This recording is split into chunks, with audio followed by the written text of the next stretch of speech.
I'm Eric Malabanan, third year, from the Department of Entrepreneurship, running as your fourth year batch representative with the San Luis Party. Alright, so here is our question for you. What do you think is the most important activity to implement for the fourth-year students in order to maintain their involvement in the Beton community? Okay, go. So the most important program sa ating fourth-year students is of course yung sinabi ko nga po kanina, yung ating seminars.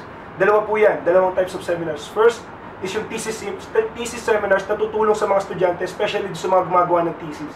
And then the next thing is yung ating testimony, kung saan yung mga fourth-year students, magbibigyan sila ng pagkakataong i-test yung skills nila. Ipapakita nila sa lower batches kung ano na ba yung natutunan nila in their fourth-year life.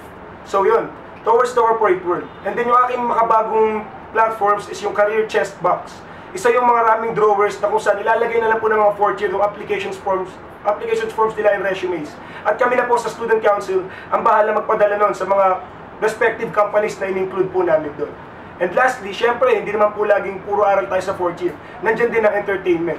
Isa rin po dyan yung aking Seniors Victory Walk, kung saan para siyang equivalent na integration sa first year. This time, it was like a parade for fourth year students. Maraming salamat po.